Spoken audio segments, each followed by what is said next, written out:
ഗുരു എണ്ണത്തിലേക്ക് സ്നേഹവന്ദനം. ആരെങ്കിലും എന്നെ അനുഗമിക്കാൻ ആശിക്കുന്നുണ്ടെങ്കിൽ അവൻ തന്നെ ഉപേക്ഷിച്ച് എന്നെ പിഞ്ചെല്ലട്ടെ. ഒറ്റനോട്ടത്തിൽ ലളിതമെന്ന് തോന്നാവുന്ന ഒരു ക്ഷണമാണിത്. ഗുരുവിൻ്റെ അധരങ്ങളിൽ നിന്ന് മുഴങ്ങിയത്. എന്നിട്ടും തെല്ല് അതിൻ്റെ പൊരുൾ ധ്യാനിച്ചു തുടങ്ങുമ്പോൾ, ഇത്തിരി ജീവിച്ചു തുടങ്ങുമ്പോൾ ഏതൊരാൾക്കും വൈകാതെ വെളിപ്പെട്ട് കിട്ടും. ഇതൊരു ദുർഘട വചസ് തന്നെ. അത്ര എളുപ്പമല്ല അഹത്തെ കീഴ്പ്പെടുത്തുക. Hope your ego and follow me. ലളിതമല്ല ക്ഷണം. 30കളിൽ നിങ്ങൾക്ക് നിങ്ങളെ മമതകളെ നേരിടാൻ കഴിഞ്ഞിരിക്കും. കുറേ കാര്യങ്ങൾക്ക് മീതെ മേൽക്കോയ്മ ഉണ്ടാക്കാൻ പറ്റുന്നിരിക്കും. എല്ലാത്തരം ആസക്തികൾക്കും മീതെ 40കളിൽ നിങ്ങൾക്ക് നിങ്ങളെ ക്ഷോഭവുമായിട്ട് നേരിടേണ്ടതായിട്ട് വരും. എന്നാൽ അഹവുമായിട്ടുള്ള നിങ്ങളുടെ സ്ട്രഗിൾ അത് ഈ കണ്ണിമ അടയുവോളമാണ്. പെരേനിയൽ സ്ട്രഗിൾ ഈസ് വിത്ത് ഈഗോ. എന്നിട്ടും എല്ലാ ഗുരുപാരമ്പര്യങ്ങളിലും അതിനുവേണ്ടിയുള്ള ക്ഷണം മുഴങ്ങുന്നുണ്ട്. ഇവിടെ എല്ലായിടങ്ങളിലും പ്രകാശം കിട്ടിയ മനുഷ്യർ അതിനെക്കുറിച്ച് മാത്രമാണ് പറഞ്ഞുകൊണ്ടിരിക്കുക. ഇസ്ലാം പാരമ്പര്യങ്ങളിൽ, വിശേഷിച്ചും സൂഫി പാരമ്പര്യങ്ങൾ ഉപയോഗിക്കുന്ന പക്ഷിമാനസ് എന്ന് പറഞ്ഞ പ്രതീകമുണ്ട്. ഫെദർവെയ്റ്റഡ് എക്സിസ്റ്റൻസ്. തീരെ കനമില്ലാത്തൊരു ജീവിതം. കനമില്ലാത്ത മനുഷ്യർക്ക് മാത്രമേ പലതിനും മീതെ പറന്നു വരാൻ പറ്റൂ, പലതിലേക്കും പറന്നു വരാൻ പറ്റൂ. ഇന്ത്യൻ പാരമ്പര്യങ്ങളിൽ ദൈവത്തിൻ്റെ അധരങ്ങളിലെ മുരളി എന്തുമാത്രം ഉള്ളു പൊള്ളയാകുന്നു, അത്രയും നിൻ്റെ നിശ്വാസം എൻ്റെ ഉള്ളിലെ സംഗീതമായിട്ട് മാറുന്നു. എല്ലാവരും പറഞ്ഞുകൊണ്ടിരിക്കും ഇതിനെക്കുറിച്ച് തന്നെ. ബുദ്ധപാരമ്പര്യങ്ങളിൽ നാവികനില്ലാത്ത നൗകയെക്കുറിച്ച് പറയുന്നു. അണിയത്ത് നാവികൻ വിശ്രമിക്കുകയും തൻ്റെ പങ്കായം പുഴയിലേക്ക് വലിച്ചെറിഞ്ഞ് കളയുകയും ചെയ്യുമ്പോൾ കാറ്റും പുഴയും കൂടി ഈ ചെറിയ ജീവിത നൗക ഏറ്റെടുക്കുക. മരുഭൂമിയിലെ പിതാക്കന്മാർ ഇങ്ങനെ നിലവിളിക്കുകയാണ്: ഞങ്ങൾ വെറുതെ 4 ചുവരുകൾ മാത്രമാണ്. We are nothing but just four words. എന്താണ് ഈ അഹം? നിശ്ചയമായിട്ടും അഹന്തയല്ല ഇത്. അഹന്ത എന്ന് പറയുന്നൊരു കാര്യമായിട്ട് നമ്മുടെ ശ്രദ്ധയിൽ ഈ കാലങ്ങളിൽ പെടുന്നു പോലുമില്ല. വിനയമായിരിക്കുന്നു പുതിയ കാലത്തിൻ്റെ ഒരു രീതി പോലും. എല്ലാവരും ആവശ്യത്തിലേറെ വിനയം പുലർത്തുന്നുണ്ട്. എന്നിട്ടും അത്തരം അഹന്തയുടെ അഭാവത്തിലും ചില വേരുകൾ ശക്തമാണ്. അഹത്തിൻ്റെ വേരുകൾ ശക്തമാണ്. പൊടിപ്പില്ലെങ്കിലും ആഴങ്ങളിൽ എന്തോ ചിലത് ഇനിയും വേരൂന്നിട്ടുണ്ട്. എന്താണ് ഈ അഹത്തെ തിരിച്ചറിയാനുള്ള ഏറ്റവും ലളിതമായ മാർഗം? എന്തിനെ തൊടുമ്പോഴാണോ നിങ്ങൾ ഉലയുന്നത്? എന്തിനെ തൊട്ടപ്പോഴാണോ നിങ്ങൾ ശോഭിച്ചത്? എന്തിനെ തൊട്ടപ്പോഴാണോ നിങ്ങൾ സങ്കടപ്പെട്ടത്? എന്തിനെ തൊട്ടപ്പോഴാണ് ചില നേരങ്ങളിൽ നിങ്ങൾ ഉദ്ദീപിക്കപ്പെട്ടത്? ആ ഒരു പ്രത്യേക ഒന്നിനെ വിളിക്കേണ്ട വാക്കാണ് അഹം. കുട്ടികളോട് പറഞ്ഞു കൊടുക്കുന്ന ഒരു കഥ കണക്കാണ്. മരണത്തെ തേടി ശില്പിയെ തേടി മരണം വരിക. ഈ മരണത്തിൽ നിന്ന് രക്ഷപ്പെടാൻ വേണ്ടി ശില്പി തന്നെ കണക്ക് 11 പേരെ വേറെ രൂപപ്പെടുത്തി. 12 പേര് ഇപ്പോൾ ഒരുപോലെ ഇരിക്കുക. മരണത്തിന് എന്തായാലും ഇതിൽ നിന്ന് ഒരാളെ കൊണ്ടുപോയേ പറ്റും. ആപത്തിലെങ്ങാനും ശില്പിയെന്ന് കരുതി ശില്പത്തെ കൊണ്ടുപോയി കഴിഞ്ഞാൽ പിന്നെ മരണം ആത്മഹത്യ ചെയ്താൽ മതി. അതുകൊണ്ട് നന്നായിട്ട് പരിശോധിക്കാൻ തീരുമാനിച്ചു. ഒരു തമാശ പറഞ്ഞ് നോക്കുന്നു. 12 പേർക്കും ചിരി വരുന്നില്ല. ഒരു സങ്കടം പറഞ്ഞു നോക്കുന്നു. 12 പേരെയും കണ്ണിമകൾ നനയുന്നില്ല. ഒരു തൂവലെടുത്തിട്ട് ഈ 12 പേരെയും ഇങ്ങനെ മൂക്കിന് താഴെ കൂടി ഒന്ന് ഓടിച്ചിട്ട് 12 പേരും തുമ്മണമില്ല. അങ്ങനെ തോറ്റ് തുന്നമ്പാടി പോകുമ്പോൾ മരണം തന്നോട് തന്നെ പറഞ്ഞു, എന്നാലും എന്തെങ്കിലും ഒരു കുറവ് കാണാതിരിക്കുമോ? അതിനകത്ത് ശില്പി പുറത്തു വന്നു. അയാൾ വിളിച്ച് ചോദിച്ചു, ചേട്ടാ എന്തിൻ്റെ കുറവാണ്? അപ്പം അത്രയും നേരം മാത്രമേ നമുക്കിങ്ങനെ ശ്വാസം പിടിച്ചിരിക്കാൻ പറ്റൂ. അത്രയും പേരൊന്നും മാത്രമേ നമുക്കിങ്ങനെ നിർമ്മമത പുലർത്താൻ പറ്റൂ. എന്തോ ഒന്നിൽ തൊട്ടപ്പോൾ നിങ്ങൾ പുറത്തു വന്നു. ഞാൻ ഓർക്കുന്നുണ്ട്, പൊതുവേ കാര്യമായിട്ടിങ്ങനെ അഹമില്ലെന്നൊക്കെ കരുതി ജീവിച്ചിരുന്ന ഒരാളാണ് ഞാൻ. എന്നിട്ടും ഒരു സൽപ്പേരുമായി ബന്ധപ്പെട്ട ഒരു ചർച്ച വരുമ്പോൾ പെട്ടെന്ന് അതിനകത്ത് ഉലയുന്നു, ക്ഷോഭിക്കുന്നു, ഖേദിക്കുന്നു. അതിൻ്റെ അർത്ഥം ഒറ്റനോട്ടത്തിൽ അത്തരം ചില അടയാളങ്ങളില്ലാതെ തന്നെ നമുക്ക് നമ്മുടെ അഹത്തെ ശക്തമായിട്ട് കൊണ്ടുപോകാവുന്ന, അല്ലെങ്കിൽ ഒരു വീട്ടമ്മ എടുക്കുക, പൊതുവെ സബ്മിസീവായ സ്ത്രീയാണ്. എന്നിട്ട് ഒരു ദിവസം പെട്ടെന്ന് ഈ സ്ത്രീ ഹിസ്റ്റീരിക്കാവുകയാണ്. കൈ കിട്ടുന്നതൊക്കെ വലിച്ചെറിയുന്നു, നിലവിളിക്കുന്നു, സ്ക്രീം ചെയ്യുന്നു. കാരണം അവൾക്ക് അവളുടെ കൂട്ടുകാരനെക്കുറിച്ച്, എൻ്റെ പുരുഷനെക്കുറിച്ച് എന്തോ ചില സംശയങ്ങൾ ആരംഭിച്ചിരിക്കുന്നു. അതിനകത്താണ് അവൾ ഒഴിഞ്ഞു പോവുക. എന്തോ ഒന്നിൽ തൊടുമ്പോൾ നിങ്ങൾ പുറത്തു വരുന്നു. അതിൻ്റെ പേരാണ് അഹം. അതിന് കീഴ്പ്പെടുത്തിയിട്ട് എന്നെ പിഞ്ചെല്ലുക. അതിനെ കീഴ്പ്പെടുത്താനുള്ള ഏറ്റവും നല്ല മാർഗം ഇതിൻ്റെ നിസ്സാരതകളെ തിരിച്ചറിയുക എന്നുള്ളതാണ്. അടുത്തിടെ വിശ്വപ്രസിദ്ധനായൊരു സാഹിത്യകാരൻ മരിച്ചു. മുന്തർഗാസ് എന്ന് പറയുന്ന ആ ജർമ്മൻ സാഹിത്യകാരൻ. മലയാളികൾക്ക് ഇങ്ങനെ പേരുകൊണ്ട് പരിചിതമാണ് അദ്ദേഹം. പറഞ്ഞ പക്ഷേ അദ്ദേഹത്തിൻ്റെ പുസ്തകത്തെക്കുറിച്ചെങ്കിലും നമ്മൾ നന്നായിട്ട് കേട്ടിട്ടുണ്ട്. തകരച്ചെണ്ട, നോബൽ സമ്മാനം കിട്ടിയ പുസ്തകമാണിത്. അതിൻ്റെ ആത്മകഥയുടെ പേര് ഫീലിംഗ് ദ ഒനിയൻ എന്നാണ്, ഇങ്ങനെ ഉള്ളി പൊളിക്കുമെന്ന് പറഞ്ഞു. അതിൻ്റെ ആ ശീർഷകമാണ് എന്നെ വല്ലാത്ത ഭംഗിയുള്ളതായിട്ട് എനിക്ക് അനുഭവപ്പെട്ടു. ഒന്ന് ഓർത്ത് കഴിഞ്ഞാൽ നമ്മൾ പ്രധാനപ്പെട്ടെന്ന് കരുതുന്ന പല കാര്യങ്ങളും ഇങ്ങനെ ഉള്ളി പൊളിക്കുന്ന കണക്ക് ഓരോന്നിങ്ങനെ പൊളിച്ച് കഴിയുമ്പോൾ അത് അപ്രസക്തമാകുന്നു, പിന്നെ അടുത്തേക്ക് പോകുന്നു, അത് അപ്രസക്തമാകുന്നു. ശരിക്കും നമ്മൾ എന്താ? എന്തുമാത്രം പാരഫർണിയാണ് നമുക്ക്, എന്തുമാത്രം കെട്ടുകാഴ്ചകളാണ് നമുക്ക്, എന്തുമാത്രം ആടയാഭരണങ്ങളാണ് നമുക്ക്. ഇതൊക്കെ പതുക്കെ ഇങ്ങനെ ഒഴിവാക്കി ഇങ്ങനെ നഗ്നനായിട്ട് സൂര്യവെളിച്ചത്തിലേക്ക് നിൽക്കാൻ പറ്റുമോ? ആ ഒരു ക്ഷണത്തിലായിരുന്നു യേശു തൻ്റെ പ്രബോധനങ്ങളൊക്കെ ക്രമപ്പെടുത്തിയത്. നമ്മൾ ഗൗരവമെന്ന് കരുതുന്ന എല്ലാ കാര്യങ്ങളെയും, എല്ലാ കാറ്റഗറിയും നിസ്സാരമെന്ന് കാണാനായിട്ട് അവിടുന്ന് പഠിപ്പിച്ചു. ഒരു കുഞ്ഞൊരു ഉദാഹരണത്തിനായിട്ട് എന്തെങ്കിലും ഒരു കാര്യം നിങ്ങൾ പറയുക, നിങ്ങളുടെ ജീവിതത്തിൽ ഗൗരവമുണ്ടെന്ന് കരുതുന്നു. നിശ്ചയമായിട്ടും അതുമായി ബന്ധപ്പെട്ട വേദപുസ്തകത്തിനകത്ത് യേശു പറയുന്ന കാര്യങ്ങൾ ശ്രദ്ധിക്കുക. അത് വെറുതെ ബബിളാന്ന് യേശു പറയുക, വെറുതെ ഊതി വീർപ്പിച്ച കുമ്പളേ. എൻ്റെ ഓർമ്മയിൽ തന്നെ എനിക്ക് ഇത്രയും കാര്യങ്ങളെങ്കിലും എണ്ണിയെടുക്കാൻ പറ്റുന്നുണ്ട്. ഒന്ന്, ആ മനുഷ്യൻ്റെ പാരമ്പര്യവുമായി ബന്ധപ്പെട്ട അഹം, ഒരു കളക്റ്റീവ് ഈഗോ. എല്ലാ മനുഷ്യരും അവരുടെ പാരമ്പര്യത്തെക്കുറിച്ച് വലിയ ഹുങ്ക് പറയുന്നുണ്ട്. തങ്ങളുടെ എത്നിക്കായ ചില കാര്യങ്ങളെക്കുറിച്ച് അവർക്ക് വലിയ വാശികളാണ്, വലിയ തർക്കങ്ങളാണ്. അങ്ങനെയെങ്കിൽ ലോകത്തെ ഏറ്റവും കൂടുതൽ ആ പാരമ്പര്യത്തെക്കുറിച്ച് ബോധവാന്മാരാവുക, അതിനെക്കുറിച്ച് ഏറ്റവും ശക്തമായിട്ട് ധാർഷ്ട്യം പോലും പുലർത്തിയിരുന്ന ഒരു സമൂഹത്തിൻ്റെ പേരാണ് ജൂസ്, യഹൂദര. അവരെ ഏറ്റവും വലിയ ബലം ഇതാണ്, അബ്രഹാത്തിൻ്റെ മക്കളാണ്. എന്നിട്ടോ ദിവസം ആരംഭിക്കുന്നത് തന്നെ അവരുടെ ആ കളക്റ്റീവ് ഈഗോയുടെ മുതൽ തൻ്റെ വാക്കിൻ്റെ വലിയ കൂടം കൊണ്ട് അടിച്ച. യേശു പറഞ്ഞു, അബ്രഹാം നിങ്ങൾക്ക് പിതാവായിട്ടുണ്ടെന്ന് കരുതിയതോർത്ത് നിങ്ങൾ ഇത്ര അഹങ്കരിക്കേണ്ട കാര്യമില്ല. ഈ കല്ലുകളിൽ നിന്ന് അബ്രഹാത്തിന് മക്കളെ ഉണ്ടാക്കാൻ പറ്റും. അങ്ങനെയെങ്കിൽ അത് വാസ്തവത്തിൽ എന്നെ കേട്ടുകൊണ്ടിരിക്കുന്ന 2000 വർഷങ്ങളിലെ പെരുമ പറയുന്ന ഒരു മലയാളി നസ്രാണിക്കും ബാധകമാണ്. സെൻറ് തോമസിന് ഈ കല്ലുകളിൽ നിന്ന് മക്കളെ ഉണ്ടാക്കാൻ പറ്റും. ഇപ്പോഴും പത്രപരസ്യങ്ങളിൽ ഒക്കെ വിവാഹത്തിൻ്റെ ഒക്കെ കോളത്തിൽ നമ്മൾ കാണുന്നൊരു കാര്യമുണ്ടല്ലോ, ഇങ്ങനെ പുരാതനമായ കുടുംബത്തിൽ നിന്ന് ഒരു വരന്, ഒരു ചെറുപ്പക്കാരന് വധുവിന് ആവശ്യമുണ്ട്. ഇത്തരം പുരാതന പഴമകൾ, പെരുമകൾ ഇതുമാത്രം നിസ്സാരമായിട്ട് വേദപുസ്തകം തള്ളിക്കളയുക. പിന്നീട് സംസ്കാരവുമായി ബന്ധപ്പെട്ട പെരുമകൾ, എല്ലാവരും അവരുടെ സംസ്കാരത്തെക്കുറിച്ചൊക്കെ ഒത്തിരി ഭംഗിയായിട്ട് പറയുന്നുണ്ട്. അല്ലെങ്കിൽ അതിനകത്താണ് ഒരധികം മനുഷ്യർ അഭിരമിക്കുക. തങ്ങളുടെ സംസ്കാരത്തിൻ്റെ ഭംഗിയും എലഗൻസും ഒക്കെ കാട്ടിക്കൊടുക്കാനുള്ള ക്ഷണത്തിലായിരുന്നു ശിഷ്യന്മാർ. അവരിങ്ങനെ യേശുവിനെ ആ ദേവാലയ പരിസരത്തിലൂടെ കൊണ്ടുപോവുകയാണ്. ഏകദേശം 40 ഏക്കറോളം ഇങ്ങനെ പരന്ന് കിടക്കുന്ന ഒരു കെട്ടിട സമുച്ചയമാണ് യഹൂദ ദേവാലയം എന്ന് ഓർത്താൽ നല്ലത്. അതിൻ്റെ തൂണുകൾ കാണിച്ചുകൊണ്ട് പറയുകയാണ്, ഇതിന് ചിത്രപ്പണികൾ നോക്ക്. യേശു പറഞ്ഞു, കല്ലിന്മേ കല്ല് ശേഷിക്കാത്ത കാലം വരുന്നു. ഇതൊന്നും നിലനിൽക്കില്ല. ലോകത്ത് ഏത് സംസ്കാരമാണ് നിലനിന്നിട്ടുള്ളത്?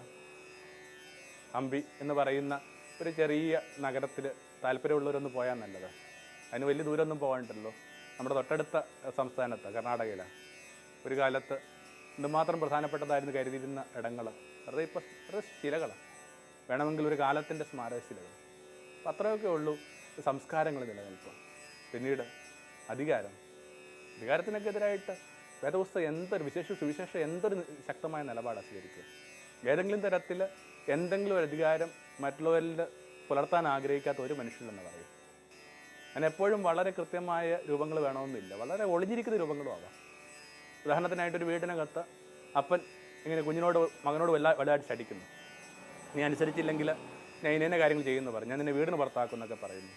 എന്നാൽ അമ്മ വാസ്തവത്തിൽ അധികാരമൊന്നും ഇങ്ങനെ പ്രയോഗിക്കുന്നതായിട്ട് അധികാരമൊക്കെ പുലർത്താനായിട്ട് നമുക്ക് തോന്നുന്നില്ല. പക്ഷേ ആ അമ്മ തന്നെ ഈ കുഞ്ഞിനോട് പറയുന്നുണ്ട്, നിനക്ക് വേണ്ടിയാണ് അമ്മ നോമ്പ് നോക്കുന്നത്, നിനക്ക് വേണ്ടി അമ്മ നിലവിളിക്കുന്നത്, നിനക്ക് വേണ്ടിയാണ് അമ്മ പട്ടിണി കിടക്കുന്നത്. ചുരുക്കത്തിൽ രണ്ടുപേരും കാക്ഷിക്കുന്നത് ഈ കുഞ്ഞിൻ്റെ മീതെയുള്ള തങ്ങളുടെ സ്വാധീനത്തെ ഉറപ്പുവരുത്തുക. അങ്ങനെ ഏതെങ്കിലുമൊക്കെ കാലത്തിൽ എല്ലാവരുടെയും മീതെ ആരെങ്കിലുമൊക്കെ സ്വാധീനം പുലർത്തിയിട്ടുണ്ട്. അത്തരം സ്വാധീനങ്ങൾക്ക് എന്താ പ്രസക്തി? ഒരുപക്ഷെ എല്ലാവരുടെയും മീതെ നിൽക്കുമെന്ന് വേദപുസ്തകം കരുതിയിരുന്ന പീറ്ററിനോട് യേശു പറഞ്ഞത് എന്താണ്? പീറ്റർ, ഇന്ന് നീ നിനക്ക് ഇഷ്ടമുള്ളത്തേക്ക് മനുഷ്യരെ കൂട്ടിക്കൊണ്ടുപോകും. നാളെ മറ്റുള്ളവർ നിനക്ക് വേണ്ടി അരമുറുക്കുകയും നിനക്കിഷ്ടമില്ലാത്തിടങ്ങളിലേക്ക് നിന്നെ വലിച്ചേച്ചു കൊണ്ടുപോകുന്ന കാലം വരും. അവരെപ്പോഴും ഒരു ഷിഫ്റ്റ് ഓഫ് പവറുണ്ട്. രോഗവും വാർദ്ധക്യവുമൊക്കെ അതിലേക്കുള്ള നിമിത്തങ്ങൾ മാത്രം, അതിലേക്കുള്ള ഇടനാഴികൾ മാത്രമാണ്. ആർക്കും വേല ചെയ്യാൻ പറ്റാത്ത രാത്രികാലം വരുന്നൊക്കെ വേദപുസ്തകം പറയുന്നുണ്ടല്ലോ. പിന്നെ എന്തിൻ്റെ മീതെയാണ് കലഹിക്കാത്തത്? അറിവ്. വിജ്ഞാനം എന്ന് പറയുന്നത് ആ വലിയ പ്രധാനപ്പെട്ട ഘടകമായിട്ട് എല്ലാ ദേശങ്ങളും കരുതിയിട്ടുണ്ട്. എന്നിട്ട് എന്താണ് യേശു നമ്മളോട് പറയുന്നത്? വിജ്ഞാനികളിൽ നിന്നും വിവേകികളിൽ നിന്നും മറച്ചു വെച്ച് ഇതൊക്കെ എൻ്റെ കുഞ്ഞുമക്കൾക്ക് വെളിപ്പെടുത്തിയ ദൈവമേ നിനക്ക് സ്തോത്രം. ഒത്തിരി അറിവുള്ള മനുഷ്യർ വല്ലാതെ കുഴഞ്ഞു നിൽക്കുമ്പോൾ വളരെ ചെറിയ മനുഷ്യർ, മറ്റുള്ളവർ പരിഗണനയിൽ പോലും ബലം കിട്ടാത്ത വലിപ്പമില്ലാത്ത മനുഷ്യർ ഇത്ര ഭംഗിയായിട്ടാണ് ദൈവരാജ്യത്തിലേക്ക് ഇങ്ങനെ ഹല്ലേലൂയ വിഹിതങ്ങളോട് അകത്തേക്ക് പ്രവേശിക്കുക. ആ പഴയ ആ ഫലിതം കണക്കാണ്. എല്ലാത്തരം താഴും തുറക്കാനായിട്ട് പറ്റുന്ന കള്ളത്താക്കോലിട്ട് നടക്കുന്നൊരു മോഷ്ടാവ് ഒരു വീടിന് മുമ്പാകെ വല്ലാതെ കുഴഞ്ഞു നിൽക്കുകയാണ്. അപ്പോൾ അയാളുടെ കൂടെ നിൽക്കുന്ന കുട്ടിക്കള്ളം ചോദിക്കുന്നുണ്ട്, ഇവിടെ നിന്ന് അങ്ങ് വിയർക്കുന്നത്? അപ്പോൾ ഈ മനുഷ്യൻ പറയുന്ന കണക്ക്, എനിക്ക് തുറക്കാൻ പറ്റത്തില്ല. എന്താ കാര്യം? അകത്തുനിന്ന് പൂട്ടിയിട്ടില്ല. ശരിക്കും പറഞ്ഞെന്നാൽ ഈ ദൈവാന്വേഷണത്തിൻ്റെ വാതിലൊന്നും അകത്തുനിന്ന് പൂട്ടിയിട്ടില്ല. നമ്മൾ നമ്മുടെ സങ്കല്പത്തിലെ താക്കോലുകളായിട്ട് ഇങ്ങനെ നടക്കുക. നമ്മുടെ സങ്കല്പത്തിലെ താക്കോൽ കൊണ്ട് പരുങ്ങി നിൽക്കുമ്പോൾ ഒരു സാധു മനുഷ്യൻ ക്രൈസ്തലോട് പറഞ്ഞ് വാതിൽ തുറന്ന് അകത്തേക്ക് പ്രവേശിക്കുന്നു. ഇപ്പോഴും സംഭവിക്കുന്നത് അത് തന്നെ. വിജ്ഞാനികളിൽ നിന്നും വിവേകികളിൽ നിന്നും മറച്ചു വെച്ച് ഇതെൻ്റെ കുഞ്ഞുമക്കൾക്ക് വെളിപ്പെടുത്തി കൊടുക്കുന്ന ദൈവമേ നിനക്ക് സ്തോത്രം. പിന്നീട് സൗന്ദര്യത്തെക്കുറിച്ച് വേദപുസ്തകം പറയുന്നത് എന്താണ്? ഇപ്പോൾ വിരിഞ്ഞ് അന്തിയിൽ കൊഴിഞ്ഞ് നാളെ അടുപ്പിലേക്ക് വെക്കപ്പെടുന്ന വയൽപ്പൂക്കൾ. അവരുടെ അഴകിനെക്കുറിച്ച് പറയുമ്പോൾ ശലമോനേക്കാൾ അഴകുണ്ടെന്നാണ് പറയുക. പക്ഷേ ഈ അഴകിൻ്റെ ദൈർഘ്യം എത്രയാണ്? എത്ര ഡ്യൂറേഷൻ കുറഞ്ഞൊരു സംഭവത്തിൻ്റെ പേരാണ് അഴകെന്ന് പറയുന്നത്. നോക്കി നിൽക്കുമ്പോഴല്ലേ ഈ കണ്ണിമുകൾക്ക് താഴെയായിട്ട് കറുപ്പ് വീഴുന്നത്? നോക്കി നിൽക്കുമ്പോഴല്ലേ മനുഷ്യ വൃദ്ധരാകുന്നത്? ഒരു സാനറ്റോറിയത്തിൻ്റെ, ഒരു ലെപ്രസി സാനറ്റോറിയത്തിൻ്റെ ഇടനാഴിയിലൂടെ വളരെ മിടുക്കിയായ ഒരു പെൺകുട്ടി കടന്നു പോവുകയാണ്. പെട്ടെന്ന് തൻ്റെ എതിരെ വരുന്ന വൈരൂപ്യം ഇങ്ങനെ ഉടലൂപം എടുത്തിരിക്കുന്ന ഒരു സ്ത്രീ അഭിമുഖിക്കാൻ താല്പര്യമില്ലാത്തത് കൊണ്ട് ഇവളിങ്ങനെ തോട്ടത്തിലൂടെ ഇറങ്ങി നടക്കുമ്പോൾ ആ സ്ത്രീ അവിടെ നിന്ന് വിളിച്ച് പറയുകയാണ്, വഴിമാറിപ്പോകരുത് പെൺകുട്ടി, ഒരിക്കൽ ഞാൻ നിന്നേക്കാൾ സുന്ദരിയായിരുന്നു. അപ്പോൾ ഏതെങ്കിലും ഒരു ഘട്ടത്തിൽ വെച്ചിട്ട് ഈ അങ്കിയും ഈ ഉള്ളിത്തൊലിയും പൊളിഞ്ഞു പോയേ പറ്റും. റൂഷ് കൊണ്ട് ഒരുപക്ഷെ കവിളിൻ്റെ അരിമ നിർത്താനായിട്ട് പറ്റും. കുറച്ചൊക്കെ യവനം നിലനിർത്താനായിട്ട് ചില ക്രമീകരണങ്ങൾക്ക് പറ്റിയെന്നിരിക്കും. പക്ഷേ കണ്ണി വീഴുന്ന ഈ നനവെങ്ങനെ, കണ്ണി വീഴുന്ന ഈ സങ്കടമൊക്കെ എങ്ങനെ മാറ്റും? ഇങ്ങനെ നിങ്ങൾ പ്രധാനപ്പെട്ടെന്ന് കരുതുന്ന എല്ലാം നിസ്സാരമാണെന്ന് കാണാനായിട്ട് അവിടുന്ന് പഠിപ്പിച്ചു. ഇതിന് വിശുദ്ധി പോലും അപഹസിക്കപ്പെടുന്നുണ്ട്. അന്തിമകാലത്ത് നിങ്ങളെൻ്റെ അടുക്കൽ വന്നിട്ട് എൻ്റെ നാമത്തിൽ പഠിപ്പിച്ചിട്ടുണ്ട്, രോഗശാന്തി കൊടുത്തിട്ടുണ്ട്, അത്ഭുതങ്ങൾ ചെയ്തിട്ടുണ്ട്, ഭൂതങ്ങൾ ഉച്ചാരണം ചെയ്തിട്ടുണ്ടെന്നൊക്കെ പറയുമ്പോൾ ഞാൻ നിന്നോട് പറയും, ഞാൻ നിന്നെ ഒരിക്കലും അറിഞ്ഞിട്ടില്ല. ബന്ധങ്ങളാണ് മറ്റൊരു ബലമായിട്ട് നമ്മൾ കണക്കാക്കുന്നത്. ഒരിടത്തിൽ അവരുടെ ബന്ധുബലത്തെക്കുറിച്ചൊക്കെ എന്തൊരു ഹുങ്ക പറയുക. യേശുവിനും ഉണ്ടായിരുന്നല്ലോ 12 പേര്. എന്നിട്ടും ഒറ്റിക്കൊടുക്കപ്പെടുന്ന രാത്രിയിൽ അവൻ പറയുന്നുണ്ട്, ഇത് ഇടയനെ അടിക്കുകയും ആടുകൾ ചിതറപ്പെടുകയും ചെയ്യുന്ന രാത്രിയാണ്. ലോകത്തെ ഏറ്റവും ലോയലായ ജീവികളൊന്നും ഈ ആടുകളാണ്. അവർക്ക് ഇടയനില്ലാതെ ജീവിക്കാൻ പറ്റത്തില്ല. എന്നിട്ട് പോലും ഒരു ഇടയന് പ്രഹരം ഉണ്ടാകുമ്പോൾ ഈ ആടുകൾ ചിതറിയോടുന്ന് നോക്ക്. പെട്ടെന്ന് ഒരു സൽപ്പേരിന് ഉടവ് സംഭവിക്കുമ്പോൾ, കുടുംബത്തിൽ ദുരന്തം സംഭവിക്കുമ്പോൾ, ഒരു പെൺകുട്ടി മറ്റൊരു വിഭാഗത്തിൽപ്പെട്ടൊരു വ്യക്തിയുമായിട്ട് ഒളിച്ചോടുമ്പോൾ പെട്ടെന്ന് നിങ്ങളുടെ സന്ദർശകരുടെ എണ്ണം കുറയുക. എത്ര പെട്ടെന്നാണ് ഓരോരുത്തരുടെയും ബന്ധുക്കൾ അവരെ കൈവിടുക. അതുകൊണ്ട് തന്നെയല്ലേ യേശു പറഞ്ഞത്, ഒരുവൻ ഏറ്റവും കൂടുതൽ വിഷമം അനുഭവിക്കാൻ പോകുന്ന അവരുടെ ബന്ധുക്കളിൽ നിന്ന്. അപ്പോൾ പറഞ്ഞു വരുമ്പോൾ എൻ്റെ ഓർമ്മയിൽ തന്നെ ഇത്രയും കാര്യങ്ങൾ കിട്ടുന്നുണ്ട്. എന്തൊക്കെ നമ്മൾ പ്രധാനപ്പെട്ടെന്ന് കരുതുന്ന മിക്കവാറും എല്ലാ കാര്യങ്ങളെയും യേശു നേരിടുന്നുണ്ട്. അത് പാരമ്പര്യമാവട്ടെ, അറിവാവട്ടെ, സംസ്കാരമാവട്ടെ, ജ്ഞാനമാവട്ടെ, അഴകാവട്ടെ, വിശുദ്ധിയാവട്ടെ. ഇതിനിടയിൽ നമ്മൾ വിട്ടുപോയൊരു കാര്യമുണ്ട്. അതിങ്ങനെ ധനമെന്ന് പറയുന്നൊരു ബലമാണ്. എല്ലാ കാലങ്ങളിലും മനുഷ്യൻ ആവശ്യത്തിലേറെ ഹുങ്കുകയറുന്ന ഒന്നാണ്. ധനത്തെയൊക്കെ എത്ര കഠിനമായിട്ടാണ് വേദപുസ്തകം നേരിടുക. കളപ്പുരകൾ വിശ്രുതമാക്കാൻ ശ്രമിച്ച ഒരാളുടെ കഥ യേശു പറയുന്നുണ്ടല്ലോ. അയാൾക്ക് നല്ല കൊയ്ത്തുണ്ടായിരുന്നു. അയാൾ പറഞ്ഞ്, ഇനി ഞാൻ ആനന്ദിക്കാൻ പോവുകയാണ്, ഭക്ഷിക്കാനും പാനം ചെയ്യാനും വിശ്രമിക്കാനും പോവുകയാണ്. ആ രാത്രിയിൽ ഞാൻ അവനോട് പറയും, ഘോഷ, ഇന്ന് ഞാൻ നിൻ്റെ ജീവൻ എടുക്കുകയാണെങ്കിൽ നിൻ്റെ വിശ്രുതമാക്കപ്പെട്ട കളപ്പുരകൾ കൊണ്ട് എന്ത് കാര്യം? ബൈബിളിൽ ഈ ജീവൻ എടുക്കുക എന്നൊക്കെ പറയുന്നതിന് മരിച്ചു പോകാൻ അർത്ഥമില്ല കേട്ടോ. ആ പഴം ഭക്ഷിച്ചു കഴിഞ്ഞെന്നാൽ നിങ്ങൾ മരിച്ചു പോകുമെന്ന് പറഞ്ഞിട്ട് ആദം ഇങ്ങനെ 1000 വർഷത്തിനടുത്ത് ജീവിച്ചെന്നൊക്കെയല്ലേ വേദപുസ്തകം പറയുന്നത്. പിന്നെ ജീവൻ എടുക്കുക എന്ന് പറഞ്ഞ അർത്ഥം എന്താണ്? Quality of life is being extinguished. ഈ ജീവിതത്തിൻ്റെ ഒരു ഗുണമേന്മയ്ക്ക് വല്ലാത്ത ഉടവ് സംഭവിച്ചിട്ടുണ്ട്. പലപ്പോഴും വലിയ ഗൃഹങ്ങളിലൊക്കെ ഇരിക്കുമ്പോൾ അത് അനുഭവപ്പെടാറുണ്ട്. ഒരു കുടിസ് മുറിയിൽ നമ്മൾ ഒരുമിച്ച് കഴിഞ്ഞ രാത്രികളിൽ, ഒരുമിച്ച് കെട്ടിപ്പിടിച്ചുറങ്ങിയ രാത്രികളിൽ, മഴയുള്ള രാവുകളിലൊക്കെ ഇതുമാത്രം ചൂട് നമുക്കിടയിലുണ്ടായിരുന്നു. ഇതുമാത്രം സാഹോദര്യത്തിൻ്റെ ചൂട് നമുക്കുണ്ടായിരുന്നു. ഓരോരുത്തരും വലുതായി വലിയ വീടുകൾ വെച്ചും അവരുടെ ഇങ്ങനെ വലിയ ഇടനാഴികളിൽ നിൽക്കുമ്പോൾ ഒരുപക്ഷെ ഈ താഴെ പാകിയിരിക്കുന്ന ഗ്രാനൈറ്റ് കണക്ക് തണുത്തു പോകുന്ന സ്നേഹം, ഇതിനൊക്കെയാണ് ഇങ്ങനെ ജീവനില്ലാതെ ആകുക എന്ന് പറഞ്ഞ അർത്ഥം. പലപ്പോഴും ഇങ്ങനെ ധനം വർദ്ധിക്കുന്നതനുസരിച്ചിട്ട് ജീവിതത്തിൻ്റെ ആ ഭംഗി, ജീവിതത്തിൻ്റെ ആർജവങ്ങളില്ലാതെ പോകുന്നു. മേധസ് ആരോഗ്യത്തിൻ്റെ ലക്ഷണമെല്ലാം നമുക്കറിയാം. ഏതാണ്ട് ധനം അത് കണക്ക് തന്നെ. പതുക്കെ പതുക്കെ ഇങ്ങനെ മേധസ് വർദ്ധിക്കുന്ന അർത്ഥം എന്താണ്? ഹൃദയത്തിൽ നിന്ന് ശരീരം അകന്നു പോകാന്നുള്ള. ധനികർക്കും സംഭവിക്കുന്നതാണ് ഇങ്ങനെ ഹൃദയത്തിൽ നിന്ന് പതുക്കെ പതുക്കെ അകന്നു പോവുക. അതുകൊണ്ടായിരിക്കണം മിക്കവാറും ധനികരൊക്കെ ഒരേപോലെ ഇരിക്കുന്നു. എന്നാൽ ദരിദ്രർ ഒരേപോലെ അല്ല. ഓരോരുത്തരും ഒരേപോലെ ഇരിക്കുന്നു. ഓരോരുത്തർക്കും അവർ ഐഡൻറ്റിറ്റി ഉണ്ട്. അപ്പോൾ മനുഷ്യൻ ഗൗരവമെന്ന് കരുതുന്ന എല്ലാ കാര്യങ്ങളും, ശേഷം ഈ ധനത്തിലൊക്കെ യേശു വിളിക്കുന്ന വാക്ക് പോഷ എന്നാണ്. യേശു ആരെയും വിളിക്കരുതെന്ന് പഠിപ്പിച്ചൊരു വാക്കാണ് പോഷ. പക്ഷെ കൃത്യമായിട്ട് നമുക്ക് അതിനെക്കുറിച്ച് നിർദ്ദേശം തരുന്നുണ്ട്. ഒരാളെപ്പോലും പോഷ എന്ന് വിളിക്കരുത്. എന്നിട്ടും ഈ കഥയ്ക്കകത്ത് പറഞ്ഞു വരുമ്പോൾ ഒരുപക്ഷെ ഇത്തിരി കൗതുകത്തോടുകൂടി വേണം നമുക്ക് ഓർക്കാവുന്നേ ഉള്ളൂ. യേശുവിൻ്റെ തന്നെ നിയന്ത്രണം പോകും. എന്നിട്ട് വിളിക്കുന്നു പോഷ. എന്താ പോഷൻ എന്നൊക്കെ പഴയ നിയമത്തിൽ നമുക്ക് കൃത്യമായിട്ട് വെളിപ്പാട് ലഭിക്കുന്നുണ്ട്. സങ്കീർത്തനം നമ്മൾ വായിക്കുന്നുണ്ട്. പോഷൻ ഉള്ളിൽ ദൈവമില്ലെന്ന് പറയും. ഒറ്റനോട്ടത്തിൽ ദൈവവുമായി ബന്ധപ്പെട്ട അടയാളങ്ങളൊക്കെ സ്വീകരിച്ച് നടക്കുമ്പോഴും ഉള്ളിൻ്റെ ഉള്ളിൽ അയാൾക്ക് അത്രയും ഡിപ്പെൻഡൻസ് ഒന്നും ദൈവത്തോടില്ല. ദൈവം പലപ്പോഴും അഴിച്ചു മാറ്റാവുന്ന ഒരു ഞായറാഴ്ച ആഭരണമാണ് അയാൾക്ക്. അങ്ങനെ മനുഷ്യൻ ഗൗരവമെന്ന് കരുതുന്ന എല്ലാത്തിൻ്റെയും നിസ്സാരത അത് വെളിപ്പെട്ട് കെട്ട് കഴിയുമ്പോൾ ഒരാളുടെ ജീവിതത്തിന് രണ്ടാം പിറവി ആരംഭിക്കുന്നു. സാവുൾ തന്നെയാണ് ഏറ്റവും നല്ല ഉദാഹരണം. അയാൾ കാൽനടയായിട്ടാണ് ഡമാസ്കസിൽ പോയത് നമുക്ക് അറിഞ്ഞുകൂടാ. എന്നിട്ടും ആദ്യകാല ചിത്രങ്ങൾ തൊട്ട് അയാൾ എപ്പോഴും ചിത്രീകരിക്കുന്നത് അയാളിങ്ങനെ കുതിരപ്പുറത്ത് കയറി പോകുന്നതായിട്ടാണ്. കുതിര എന്ന് പറയുന്നത് എപ്പോഴും ഇങ്ങനെ അഹന്തയുടെ അടയാളമാണ്. ഇതുമാത്രം അഹങ്കാരമാണ് അയാൾക്ക്, ഇതുമാത്രം അഹാണ് അയാൾക്ക്. പഠിച്ചതിൻ്റെ ഹുങ്കം, ആ സ്വാധീനമുള്ളതിൻ്റെ ഹുങ്കം, യൗവനത്തിൻ്റെ ഹുങ്കം, ആരോഗ്യത്തിൻ്റെ ഹുങ്കം, അറിവിൻ്റെ ഹുങ്കം. എന്നിട്ടോ പോകുന്ന വഴിക്ക് എവിടെയോ വെച്ചിട്ട് ആ വലിയ പ്രകാശം അയാളുടെ ജീവിതത്തിലേക്ക് വരികയാണ്. പെട്ടെന്ന് അയാളിങ്ങനെ അന്ധനാവുകയാണ്. എന്നിട്ടോ അന്ധനായി കഴിഞ്ഞപ്പോൾ അയാൾ കാണാത്ത പല കാഴ്ചകളും കണ്ടു. വെളിച്ചമുണ്ടായിരുന്ന കാലത്ത് കാണാത്ത പല കാര്യങ്ങളും കാഴ്ച പോയ കാലത്ത് അയാൾ കണ്ടുമുട്ടുകയാണ്. ടാഗോർ പറയുന്ന ഒരനുഭവം കണക്കാണ്. രാത്രി ഒരു ഹൗസ് ബോട്ടിലിരുന്നു കൊണ്ട് ഈ മനുഷ്യർ പുസ്തകം വായിച്ചുകൊണ്ടിരിക്കുക. ഒരു ചെറിയ മെഴുതിരി വെട്ടത്തിൽ രാത്രിയിൽ എപ്പോഴോ കാറ്റ് വീശിയിട്ട് ഈ മെഴുതിരി വെട്ടം അണഞ്ഞു പോയി. അയാളങ്ങനെ വെറുതെ ഇരുന്നപ്പോൾ അയാൾ കണ്ടു ചുറ്റും നിലാവ്. നിലാവിൽ ഈ മുഴുവൻ ഭൂമിയും ഇങ്ങനെ കുളിച്ച് കിടക്കുക, ഈ വഞ്ചി കുളിച്ച് കിടക്കുക. ഇപ്പോഴാവട്ടെ ആ നിലാവ് വെളിച്ചത്തിൽ അയാൾക്ക് ഈ പുസ്തകം പോലും വായിക്കാൻ പറ്റും. അയാൾ പിന്നീട് എഴുതി, എൻ്റെ ഉള്ളിലെ ചെറുമെഴുതിരിയുടെ അകത്തിൻ്റെ ചെറുമെഴുതിരി വെട്ടം കെട്ടുപോയപ്പോൾ നിൻ്റെ കൃപയുടെ നിലാവ് എൻ്റെ ജീവനിലേക്ക് പ്രവേശിച്ചു.